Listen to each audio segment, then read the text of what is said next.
আসসালামু আলাইকুম রহমতুল্লাহ বরকাতুহ। কেমন আছেন সবাই? আশা করি আপনারা ভালো আছেন।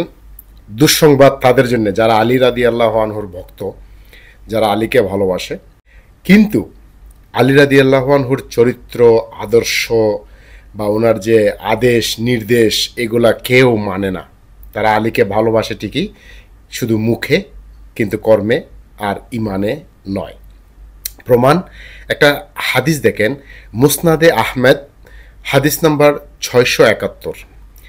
হাদিসটাতে এত সুন্দর করে আলী রাদিয়াল্লাহু তাআলা আনহু বর্ণনা করেছেন রাসূল সাল্লাল্লাহু আলাইহি ওয়াসাল্লাম কাছ থেকে, যে আলী রাদিয়াল্লাহু আনহু বলছেন, সুদদাতা, সুদ গ্রহীতা, সুদের লেখক এবং সুদের সাক্ষীদ্বয়, সুদকে হালাল প্রতিপন্নকারী এবং যার জন্য হালাল প্রতিপন্ন করা হয়, এদের সকলকেই রাসূল সাল্লাল্লাহু আলাইহি সাল্লাম অভিশাপ দিয়েছেন।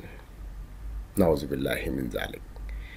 চিন্তা করুন যে আলী রাদিয়াল্লাহু আনহু থেকে বর্ণিত হাদিস, কিন্তু অধিকাংশ আলীর ভক্ত সুদের সাথে জড়িত, অধিকাংশ আলীর ভক্ত জুয়ার সাথে জড়িত, অনলাইন কোন আর অফলাইন কোন, অধিকাংশ আলীর ভক্ত গান বাজনার সাথে জড়িত, অর্থাৎ অধিকাংশ আলীর ভক্ত লোক হারামের সাথে জড়িত। এরা আলীর ভক্ত না, এরা শুধু আলীর ভক্তের দাবিদার, এরা আলীর ভক্ত না। আল্লাহ সুবহানাহু ওয়া তাআলা সবাইকে বুঝার তৌফিক দান করুক, আমিন। আসসালামু আলাইকুম ওয়া রাহমাতুল্লাহি ওয়া বারাকাতুহু।